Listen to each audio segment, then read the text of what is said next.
මිනිසා වගේම සතුන් වගේම අපි අවට තියෙන පරිසරය සමගත් මේ දිලිර කියන ක්ෂුද්‍රජීවි වර්ගය ගොඩාක් සම්බන්ධ වෙලා තියෙනවා. ඉතින් අපි දිලිර ගැන විස්තර දැනගෙන ඉන්න එක ගොඩාක් වැදගත් වෙනවා. ඒ නිසා අපි අද දිලිර ගැන කතා කරමු. දිලිර කියන ක්ෂුද්‍රජීවි වර්ගය මුලින්ම හොයාගත්ත ඒ කියන්නේ පුරෝගාමි වෙච්ච දිලිර විද්‍යාඥයන් 4 දෙනෙක් ප්‍රමුඛ වෙනවා. මේ 4 දෙනා තමයි මේ දක්වලා තියෙන්නේ. ඒලියස් මැග්නස් ෆ්‍රයිස්, ඊළඟට දෙවෙනියට ඉන්නවා ක්‍රිස්ටියන් හෙන්රික් පර්සූන්, තුන්වෙනියට ඇන්ටන් ද බාරි, ඊළඟට ලුයිස් ඩේවිඩ් පීනිට්ස්. මේ 4 දෙනා තමයි දිලිර ගැන ගොඩාක් දේවල් හොයාගත්තේ. එහෙනම් අපි දැන් දිලිරවල ප්‍රධාන ලක්ෂණ, ඒ කියන්නේ දිලිර අඳුර ගන්න පුළුවන් ප්‍රධාන ලක්ෂණ මොනවද කියලා එකිනෙක කතා කරගෙන යමු. මෙතන ලක්ෂණ කීපයක් දක්වලා තිනවා. පෝෂණය ගැන ගත්තාම මේගොල්ලෝ රසායනික විෂම පෝෂින් තමයි සියලුම දෙනා. ස්වයං පෝෂින් නෙමෙයි විෂම පෝෂින්. ඒ කියන්නේ රසායන ද්‍රව්‍ය මත යැපෙන විෂම පෝෂින් තමයි සියලුම දෙනා. ඊළඟ කාරණේ තමයි බොහොමයක් දිලිර සූත්‍රිකාකාරයි. සූත්‍රිකා ආකාරයෙන් තමයි පවතින්නේ. ඉතින් මේ දිලිර සූත්‍රිකා රාශියක් එකට පැටලිලා හැදෙන දිලිර ජාලයට කියනවා මයිසීලියම කියලා. ඉතින් දිලිර ජාලය එහෙම නැත්නම් මයිසීලියම් හදනවා ගොඩක් දිලිර. ඉතින් මේ දිලිර ජාල ප්‍රියවියසින් දර්ශනය කරන්නත් පුළුවන්. උදාහරණ තමයි මියෝකෝර්, ටයිසෝපස් පස්සේ ඉන්නේ මියෝකෝර් ඉන්නේ පාන් මත පිට හදන පුස්, ඊළඟට ඇගරිකස් හතු වර්ග ගන්න පුළුවන්. ඊළඟ ලක්ෂණය තමයි මොවුන් බහුසෛලිකයි. ඒ කියන්නේ සෛල ගණනාවකින් හැදිලා තියෙන ගොඩක් අය. ඒ වගේම තමයි ඒ සෛල සංසෛලීයයි. සෛලයක න්‍යෂ්ටි රාශියක් තියෙන අයට තමයි කියන්නේ සංසෛලියයි කියලා. දැන් ගොඩක් අයනේ බහුසෛලික. සමහර කීප දෙනෙක් ඉන්නවා ඒකසෛලිකයි. උදාහරණ ගත්තොත් සැකරොමයිසිස් ගන්න පුළුවන්කම තියෙනවා. හොඳම උදාහරණයක්. ඊළඟ කාරණය දිලිර වලට සෛල බිත්තියක් තියෙනවා. සාමාන්‍යයෙන් ශාක සෛල බිත්තියක් නම් හැදිලා තියෙන සෙලියුලෝස් වලින්, නමුත් දිලිර වල සෛල බිත්තිය හැදිලා තියෙන්නේ කයිටින් කියන සංඝටකයෙන්. ඊළඟ දිලිර බෝ වෙන හැටි කතා කරොත් ඒගොල්ලෝ අලිංගිකව වගේම ලිංගිකවත් ප්‍රජනනය සිදු කරනවා. දැන් තවත් විශේෂ කාරණයක් තියෙනවා. සමහර දිලිර චෝසක දරනවා. චෝසක කියලා ව්‍යුහයක් තියෙනවා. මේ ශාකවල මුල් මගින් පෝෂක අවශෝෂණය කරනවා වගේ ඒ කෙඳි වගේ තියෙන මේ ශෝෂක වලින් ධාරකයේ ඉඳලා පෝෂක අවශෝෂණය කිරීම සිදු කරනවා. ඒක වැදගත් ප්‍රයෝජනයක්. ඊළඟ කාරණේ තමයි වැදගත් මේක බීජාණු සාධනවා දිලිර.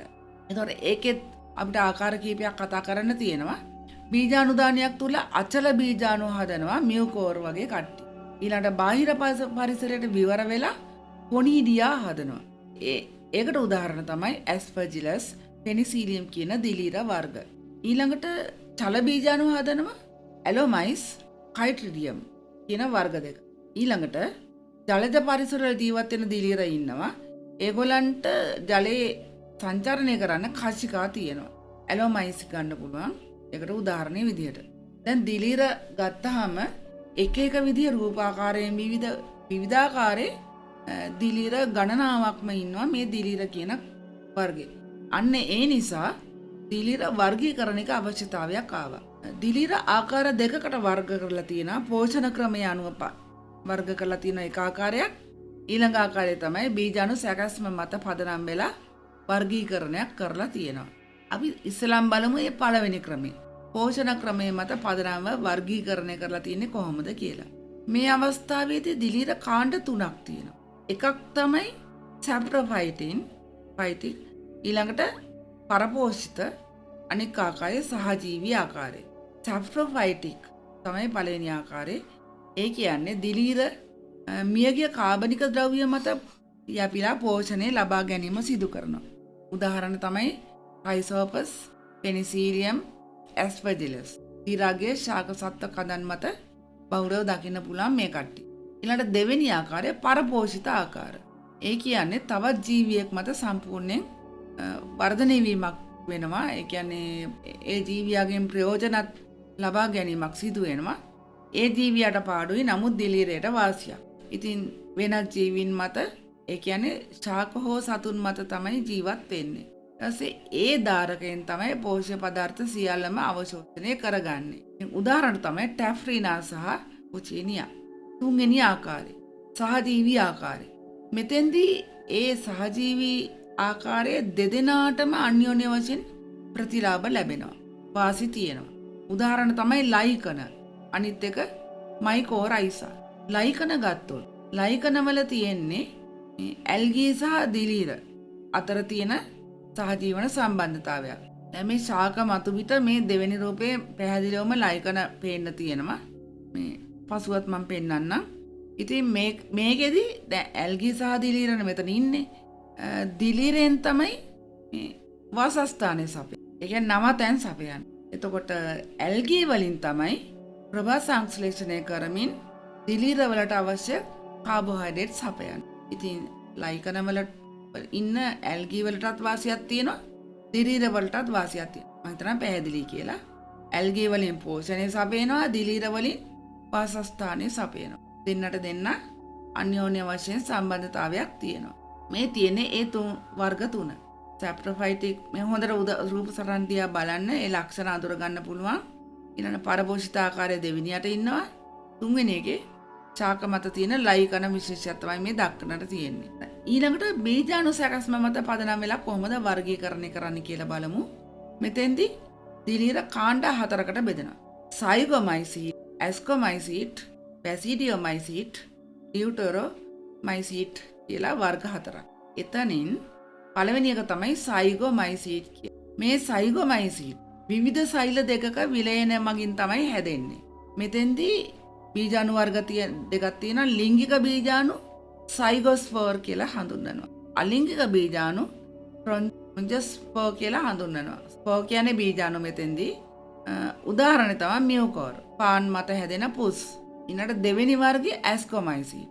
ඒක ගැන කතා කරනවා කොප්‍රොෆිලස් වියෝජනකාරක පරපෝෂිත ඒ වගේම සැප්‍රොෆයිටික් යන විදිහෙන් ඉන්න පුළුවන්.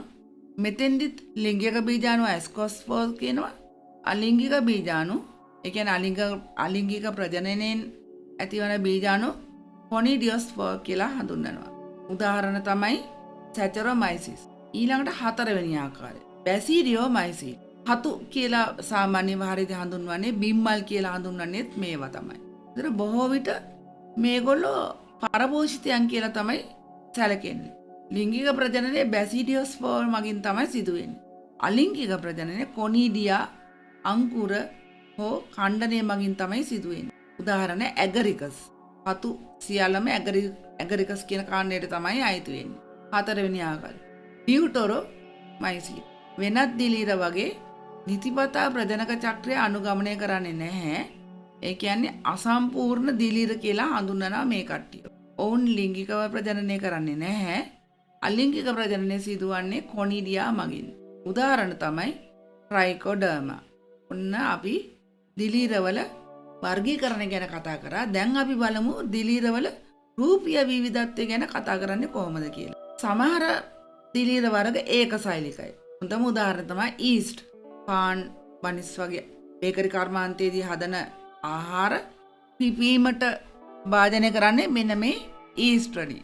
මේ ඊස්ට් තමයි ඒ ආහාර මත වර්ධනය වීමෙන් කාබන් ඩයොක්සයිඩ් මගින් මේ පිපීම සිදු කරන්නේ. ඊළඟට බහුසෛලික ආකාර. හොඳම උදාහරණයක් තමයි ඇගරිකස්. හතු. ඊළඟට තව ආකාරයක් ආවාර සහිත දිලීර ජාල.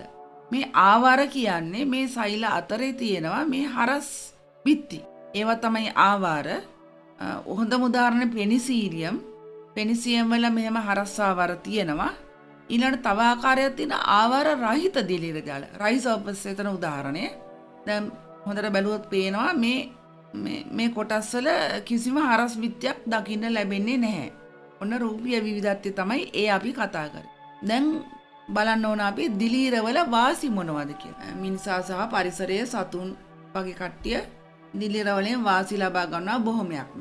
එකක් තමයි මිනිසා ආහාරයක් ලෙස ඒ කියන්නේ බිම්මල් පාවිච්චි කරනවා. ඊළඟට බේකරි කර්මාන්තය සඳහා ඊස්ට් වගේ දිලීර පාවිච්චි කරනවා. ඊළඟට චීස් නිෂ්පාදනයට ඕන වෙනවා. ඊළඟට එන්සයිම නිෂ්පාදනයට ගන්නවා. ප්‍රතිජීවක නිෂ්පාදනයටත් ගන්නවා. ආහාර ප්‍රතිපූරක නිෂ්පාදනය සඳහාත් ගන්නවා. කාබනික අම්ල නිෂ්පාදනයටත් ගන්නවා. මධ්‍යසාර නිෂ්පාදනයටත් ගන්නවා. ඒ වාසි වගේම තමයි දිලීරවල අවාසිත් තියෙන්නේ. මොනවද ඒ අවාසි? ශාකවලට සතුන්ට වැළඳෙන සමහර රෝගවලට හේතුකාරක වෙන්නේ දිලීර. දැන් මෙතන උදාහරණ දෙකක් දක්වලා තිනවා ඩච් හෙල්ම් ඩිසීස්, රයිස් බ්ලාස්ට්, අලුහම් දද වගේ රෝග ඇති වෙන්නේ දිලීර වලින්. මිනිසාගේ සමේ රෝග දෙකක්. ඊළඟට සතුන්ට වැළඳෙන හිස්ටෝප්ලාස්මෝසියාව ඇති කරන්නේ දිලීර. ඉතින් විශේෂ කාරණයක් තියෙනවා.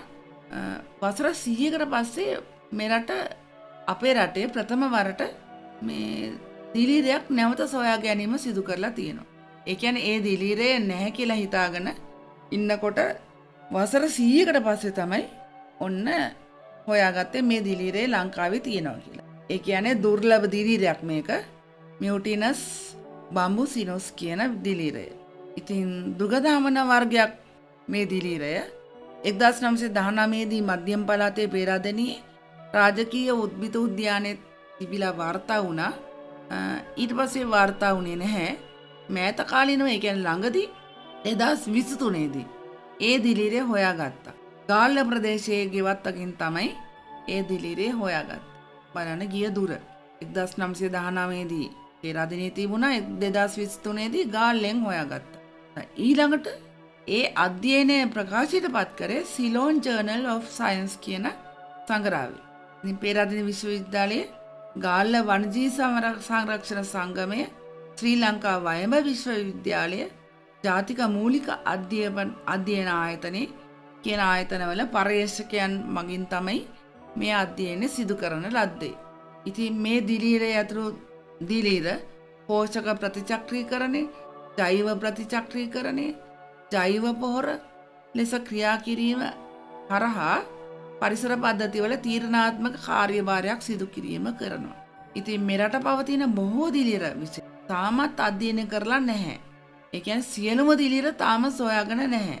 ඇස්තමේන්තුගතක තියෙන දිලීර නම් 25000ක් තියෙනවා. ඒ 25000න් 185කට වඩා වැඩි ප්‍රමාණයක් තවම හරියටම හොයාගෙන නැහැ. ඉතින් ඉදිරියේදී ඒකත් සොයා ගැනීම සිදු කරයි. එහෙනම් ඔන්න දිලීර ගැන සවිස්තර වාර්තාවක් තමයි අද අරගෙන ආවේ. තවත් මේ වගේ සුදු ටීවීන් සම්බන්ධ වීඩියෝ එකකින් අපි ඉස්සරහට හමු වෙමු.